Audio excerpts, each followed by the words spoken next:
Hello friends, welcome back to our YouTube channel. तो geography की question series में आज का हमारा टॉपिक है बागानी फसलें। बागानी फसलें पढ़ने वाले हैं हम। दोस्तों, अगर आप हमारी ज्योग्राफी की क्वेश्चन सीरीज़ देख रहे हैं और आप जीएस का कोर्स कंप्लीट करना चाहते हैं तो हमारे चैनल को सब्सक्राइब ज़रूर कर लीजिएगा। और आप चाहते हैं जिनका सिलेक्शन हो उसको हमारे चैनल को ज़रूर रिकमेंड करना, क्योंकि यहाँ से बेहतरीन जीएस और कहीं आपको मिल ही नहीं सकती, इसका दावा करते हैं हम। बागानी फसलें चल रहे थे हम, आज कॉफ़ी या कहवा टॉपिक है हमारा। तो बागानी फसलें में कॉफ़ी या कहवा पढ़ने जा रहे हैं। नोट्स पढ़ते हैं हम, फिर उसके बाद क्वेश्चंस पर आएंगे। तो भारत में सर्वप्रथम कर्नाटक के चिकमंगलूर ज़िले में कॉफ़ी उगाया गया था। तो कर्नाटक का ये चिकमंगलूर ज़िला है जिसमें सर्वप्रथम कर्नाटक के चिकमंगलूर ज़िले में कॉफ़ी को उगाया गया था। भारत में कहवा यानी कि कॉफ़ी की दो प्रमुख किस्में हैं, अरेबिका और रोबस्टा। तो ये पैदा की जाती हैं। और नेक्स्ट हम केवल कुछ इम्पोर्टेंट पॉइंट्स को देखेंगे, सभी पढ़ने बैठ गए तो फिर वो पुराना डाटा भी है इसलिए। तो कहवा के लिए 15 से 18 डिग्री सेंटीग्रेड तापमान और 150 से 250 सेंटीमीटर की औसत वार्षिक वर्षा की आवश्यकता पड़ती है। और इसमें ढलवा पर्वतीय धरातल एवं दोमट एवं लावा निर्मित मिट्टी इसके लिए उपयुक्त होती है। कॉफ़ी का सर्वाधिक उत्पादन करने वाला राज्य कौन सा है? कर्नाटक।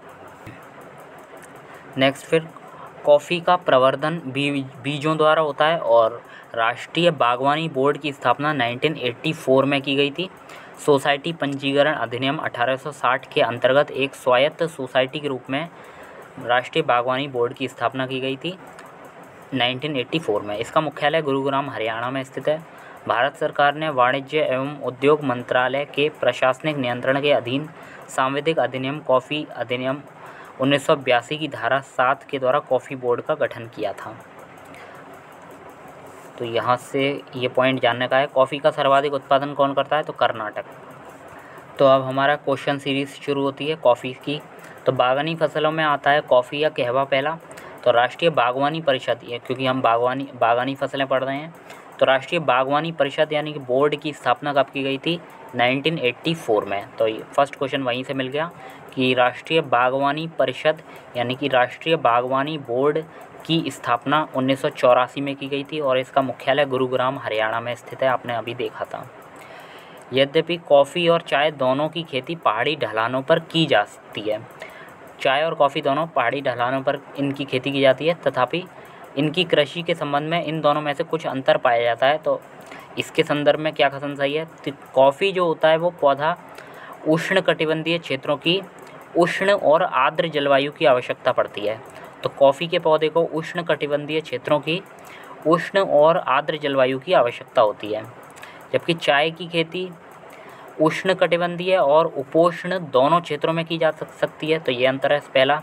दूसरा, कॉफ़ी बीजों के द्वारा प्रवर्धित की जाती है, लेकिन चाय जो है वो केवल डाली कलम के द्वारा प्रवर्धित की जाती है। तो ये इसमें अंतर है। भारत में सर्वाधिक कॉफ़ी उत्पादन कौन करता है? तो कर्नाटक करता है। भारत में देश का 72.3% से अधिक कॉफ़ी अकेले कौन पैदा करता है? कर्नाटक। भारत में कहवा की खेती का सर्वाधिक क्षेत्रफल कहाँ पाया जाता है? तो कर्नाटक में पाया जाता है।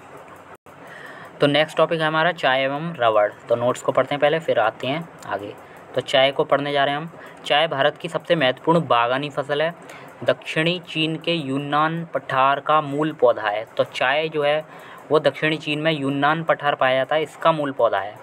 चाय जो है वो उष्णकटिबंधीय जलवायु का पौधा है। चाय के पौधों के लिए 25 से 30 डिग्री सेंटीग्रेड तापमान की आवश्यकता तथा 150 से 200 सेंटीमीटर वार्षिक वर्षा की आवश्यकता पड़ती है। ढलाव युक्त पहाड़ी आदर्श परिस्थितियाँ हैं चाय के लिए। चाय के लिए दो प्रमुख किस्में हैं, बोहिनी या चीनी, और दूसरी किस्म है असामिका या असमी। तो असमी जो है वो असम से पड़ा है, भारत में जो असम है, और चीनी की बोहिया। तो ये दो किस्में। तो भारत में चाय का सबसे बड़ा उत्पादक राज्य असम है, ये देखना है। चाय का सबसे बड़ा उत्पादक जो भारत में है वो असम राज्य को कहा जाता है। नेक्स्ट, चाय के उपभोग और उत्पादन में भारत का स्थान चीन के बाद दूसरा है, यानी कि चीन का प्रथम स्थान है।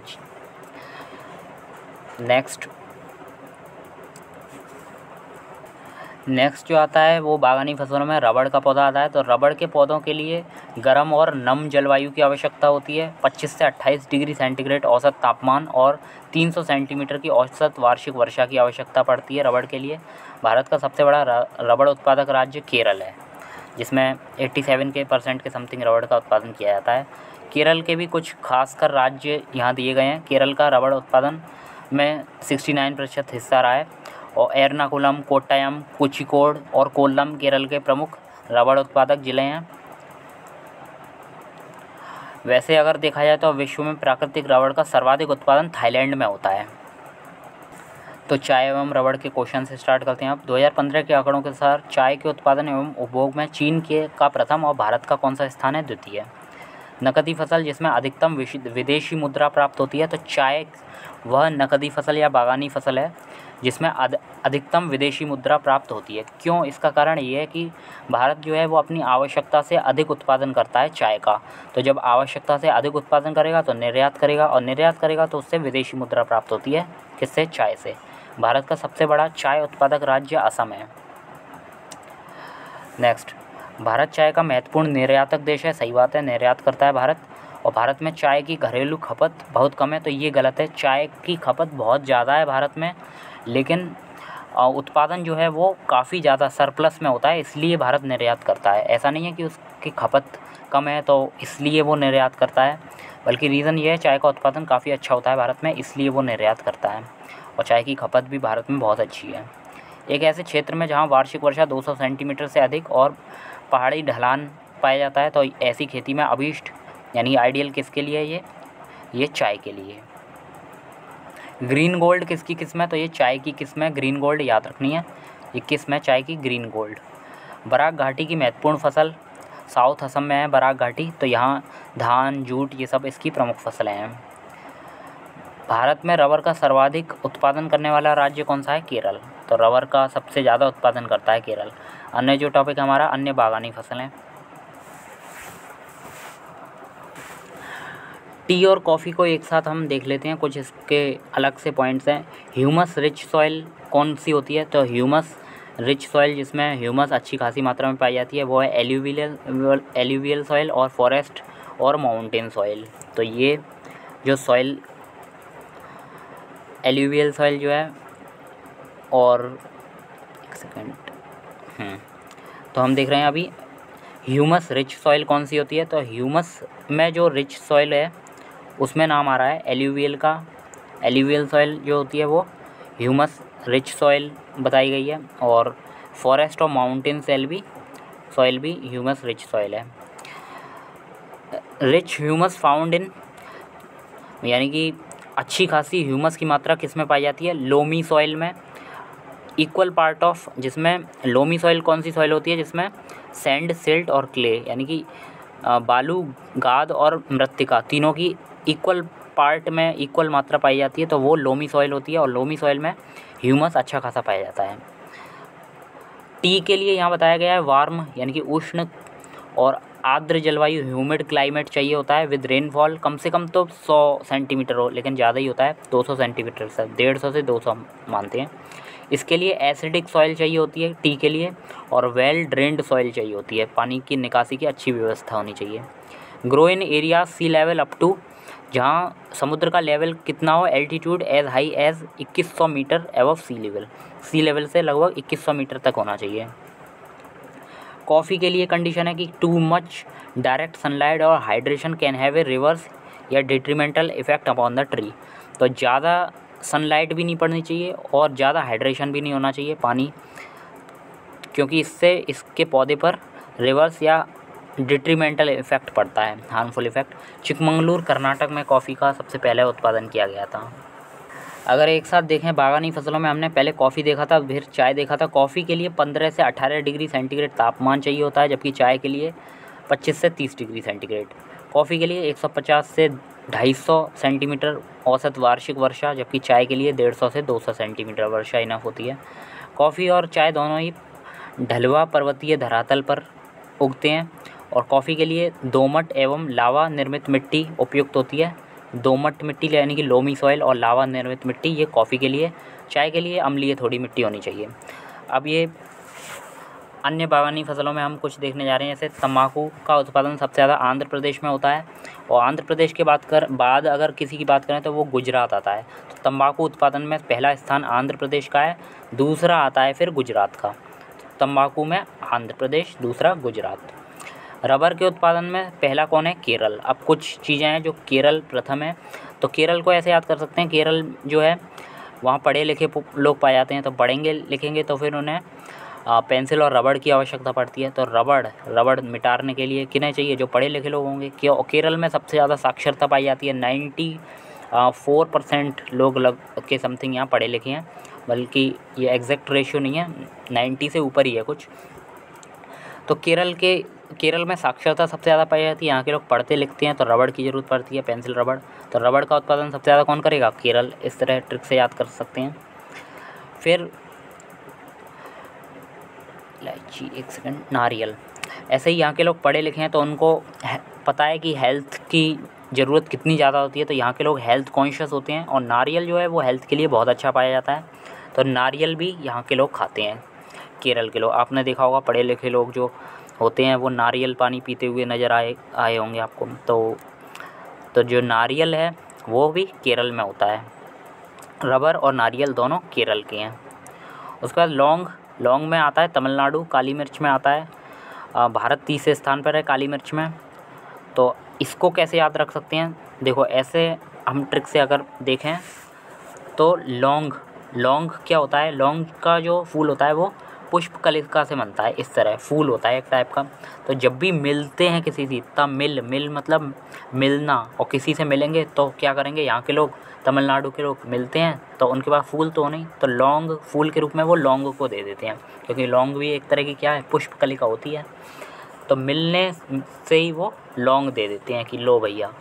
तो इस तरह याद कर सकते हैं कि लौंग एक तरह का फूल होता है, और फूल कैसे दिया जाता है? मिलने पर। तो तमिलनाडु के लोग मिलते हैं तो वो लौंग पकड़ाते हैं। तो लौंग का स्थान किस में आ रहा है? तमिलनाडु। तमिलनाडु का में सबसे ज़्यादा उत्पादन होता है लौंग का। काली मिर्च का कर्नाटक करता है, क्योंकि अब ये ऐसे याद कर सकते हैं, काली मिर्च, जब भी आप बच्चे को काली मिर्च खिलाएंगे, सर्दी जुकाम में ऐसा होता है, काली मिर्च दे देते हैं, और काली मिर्च जैसे खिलाएंगे तो वो नाटक करने लगता है कि मैं नहीं खाऊंगा। तो नाटक कौन करेगा? काली मिर्च खाने वाला। तो काली मिर्च कर्नाटक। नेक्स्ट, काजू महाराष्ट्र में होता है सबसे ज़्यादा, इलायची केरल में होती है सबसे ज़्यादा, और जूट पश्चिम बंगाल में होता है। अब इलायची केरल में होती है, जूट पश्चिम बंगाल में होता है, काजू महाराष्ट्र में होता है। अब ये तो याद है, जूट पश्चिम बंगाल, काजू महाराष्ट्र। अब जो चार स्टेट्स याद करने हैं उनकी ट्रिक कैसे कर सकते हैं? तो तंबाकू का तो आंध्र प्रदेश हो गया, दूसरा गुजरात हो गया, चलो ये हो गया। रबर में केरल एक ही है, केरल है। नारियल में कैसे याद कर सकेंगे कि नारियल में जो केरल है पहला, दूसरे पे तमिलनाडु है, तीसरे पे कर्नाटक है। तो केरल, एक सेकंड, तो इसमें 3-4 चीज़ें ऐसी हैं, नारियल है, लौंग है, काली मिर्च है और इलायची है। तो इसमें ये तीनों राज्य हैं, तीनों जिसमें प्रोडक्शन नारियल का, लौंग का, काली मिर्च का और इलायची का सबसे ज़्यादा प्रोडक्शन इन 3 राज्यों में होता है, केरल, तमिलनाडु, कर्नाटक। इसमें भी केरल, तमिलनाडु, कर्नाटक 3 राज्य हैं, इसमें भी केरल, तमिलनाडु, इसमें भी केरल, तमिलनाडु। तो इसको याद कैसे रखेंगे? तो आप ऐसे याद कर सकते हैं कि जो नारियल है और इलायची है, तो नारियल और इलायची दोनों में ही केरल का स्थान आ रहा है पहला। देख सकते हैं इलायची में भी केरल है और नारियल में भी केरल है, ठीक है। लेकिन इनमें पहला दूसरा कैसे याद कर सकेंगे? तो ऐसे याद कर लेना कि जो इलायची की पहाड़ियाँ हैं वो केरल में पाई जाती हैं, तो चलो केरल हो गया। नारियल में पढ़े लिखे लोग हैं तो वो केरल के लोग नारियल पानी पीते हैं। उसके बाद नारियल जो होता है वो भारी होता है, तो ये केरल है। तो केरल के लोग नारियल जो भारी होता है तो वो ऊपर पहुंचाने की बजाय, ये कर्नाटक है, तो कर्नाटक पहुंचाने की बजाय वो तमिलनाडु को पहले देंगे, क्योंकि भारी चीज़ है तो वो यहाँ पहले पहुंच जाएगी, तो वो तमिलनाडु को दे दिया, ऊपर बाद में पहुंचाएंगे। तो इसलिए जो नारियल होता है वो उसमें पहला स्थान केरल का है, तो केरल का तो पहला स्थान हो गया। फिर केरल दूसरे स्थान पर किसको पहुँचाएगा? तमिलनाडु को देगा, क्योंकि नारियल भारी होता है थोड़ा, तो वो तमिलनाडु को दे दिया, और फिर बाद में वो कर्नाटक को देगा। तो इस तरह हो गया हमारा क्या कहते हैं, नारियल का सिस्टम। इलायची का सिस्टम बात करें तो इलायची हल्की होती है, तो केरल में तो पहली सबसे ज़्यादा प्रोडक्शन होता ही है केरल में। लेकिन दूसरे स्थान पर कर्नाटक, क्योंकि ये हल्की होती है तो कर्नाटक को पहले पहुंचा देगा ये, और तमिलनाडु को फिर बाद में पहुंचाएगा ये। तो इस तरह हो गया हमारा इलायची का और नारियल का। अब बात करते हैं लौंग की और काली मिर्च की। तो काली मिर्च खाने में नाटक करेगा कर्नाटक, सही बात है। तो काली मिर्च जो होती है उसमें पहला कर्नाटक है। चलो काली मिर्च ऐसी गोल सी होती है, तो कर्नाटक पहला आ गया। अब काली मिर्च गिरती है तो वो पहले केरल में पहुंचती है, तो केरल आ गया, उसके बाद कर्नाटक में जाएगी, तो उसके बाद तमिलनाडु में जाएगी, तो केरल दूसरे स्थान पर, फिर तमिलनाडु। तो काली मिर्च में पहला कर्नाटक में होती है काली मिर्च, क्योंकि ये काली मिर्च खाने में नाटक करता है। उसके बाद पहुंचती है केरल में और नीचे गिरती हुई फिर तमिलनाडु में। तो ये हो गया काली मिर्च का सिस्टम। अब अगर लौंग की बात करते हैं तो लौंग एक तरह का पुष्प कलिका होती है, पुष्प कलिका यानी कि फूल। तो मिल मतलब मिल के लोग क्या देते हैं, तमिलनाडु के लोग मिल के लौंग पकड़ाते हैं। अब लौंग किसको पहले पकड़ाएंगे, चलो लौंग में पहला आ गया तमिलनाडु, क्योंकि मिल के लोग तमिलनाडु के लोग जो होते हैं मिल के लौंग देते हैं। तो लौंग जो है वो तमिलनाडु के लोग मिल के देते हैं। अब मिल के किसको देंगे, जो नाटक पहले करेगा, कर्नाटक। ये पता है ये भैया नाटक करेगा, तो इसलिए पहले कर्नाटक को दे दो फूल, बाद में केरल को देना। तो इस तरह कर्नाटक आ गया, फिर केरल आ गया। तो ये ट्रिक से अगर आपको लग रहा हो तो याद कर लेना, नहीं तो अपनी कोई ट्रिक बना लेना, उससे याद कर लेना। तो तमिलनाडु में आंध्र प्रदेश, गुजरात, फिर रबर में केरल, फिर नारियल में भी केरल, लौंग में तमिलनाडु, काली मिर्च में कर्नाटक। अब अच्छा जो काली मिर्च है उसमें ये याद रखना है आपको, वियतनाम पहला आता है, फिर दूसरे पे इंडोनेशिया, तीसरे पे भारत। काली मिर्च का जो है उसमें पहले से ही लोग, विदेशी लोग जो थे पुर्तगाल के, स्पेन के, तो ये लोग काली मिर्च का ख़ास तौर से व्यापार करने आते थे। तो उसमें इनकी रुचि इंडोनेशिया वगैरह में और वियतनाम में भी थी, तो ये यहाँ भी जाते थे। भारत में इतनी कम रुचि, मतलब इतनी ज़्यादा रुचि नहीं थी। वियतनाम में सबसे ज़्यादा इसका नाम, वियतनाम का नाम किस में था, काली मिर्च के लिए। फिर दूसरे पे इंडोनेशिया, तीसरे पे भारत। फिर काजू का महाराष्ट्र है, इलायची का केरल है और जूट का पश्चिम बंगाल। तो ये थी कुछ बागानी फसलें। तो अब हम क्वेश्चंस पर आते हैं अन्य बागानी फसलों के। भारत का वह राज्य जहाँ कहवा, रबर, तंबाकू सभी की कृषि की जाती है, तो कहवा कर्नाटक, चिकमंगलूर कर्नाटक में है। रबर भी होता है यहाँ और तंबाकू भी। भारत में बागवानी कृषि के अंतर्गत उगाई जाने वाली प्रमुख फसलें कौन सी है, तो बागवानी में चाय, रबर, नारियल, कहवा ये सब आती हैं। सही कथन है। चाय की जो फसल है वो असम में होती है मुख्यतः। तंबाकू आंध्र प्रदेश में होता है। चाय असम और तंबाकू आंध्र प्रदेश। भारत में तंबाकू का सर्वाधिक उत्पादन आंध्र प्रदेश में होता है। भारत में तंबाकू की कृषि के अंतर्गत वृहत्तम क्षेत्र कहाँ आता है, तंबाकू आंध्र प्रदेश। फिर भारत में नारियल का सबसे बड़ा उत्पादक राज्य कौन सा है, तो नारियल में सबसे ज़्यादा केरल है पहले नंबर पर। नारियल भारी होता है तो वो पहले, दूसरे नंबर पर तमिलनाडु को देता है, तीसरे पे कर्नाटक को ऊपर बाद में। काली मिर्च का अधिकतम उत्पादन विश्व में होता है, पहले पे वियतनाम, फिर दूसरे पे इंडोनेशिया, तीसरे पे इंडिया। इलायची उत्पादन के लिए प्रसिद्ध राज्य कौन सा है, तो इलायची में पहला आता है केरल। फिर इलायची हल्की होती है तो वो पहले ऊपर पहुंचा देता है कर्नाटक को, बाद में तमिलनाडु को देता है। केरल राज्य विश्व भर में जाना जाता है, तो केरल राज्य गरम मसालों के लिए संवर्धन के लिए जाना जाता है। प्राचीन काल से ही केरल जो है वो गरम मसालों के संवर्धन के लिए जाना जाता है। मसालों का बागान कहा जाता है केरल को। लौंग प्राप्त होता है पुष्पकली से। लौंग की खेती मुख्यतः कहाँ होती है, तो लौंग जो है वो, लौंग की खेती केरल, तमिलनाडु और कर्नाटक इन राज्यों में होती है। तो यहाँ आपको ये याद रखना है, मसालों का बागान कौन कहा जाता है, केरल को कहा जाता है मसालों का बागान।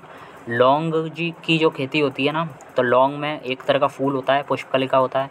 तब पुष्प मिलके कौन देता है, तमिल मिलके सबसे ज़्यादा, और ये पहले नंबर पे आता है तमिलनाडु, फिर दूसरे पे आता है कर्नाटक, तीसरे पे केरल आता है। फिर जूट में आता है पश्चिम बंगाल, चाय में असम, रबर में केरल और गन्ना में उत्तर प्रदेश का नाम है।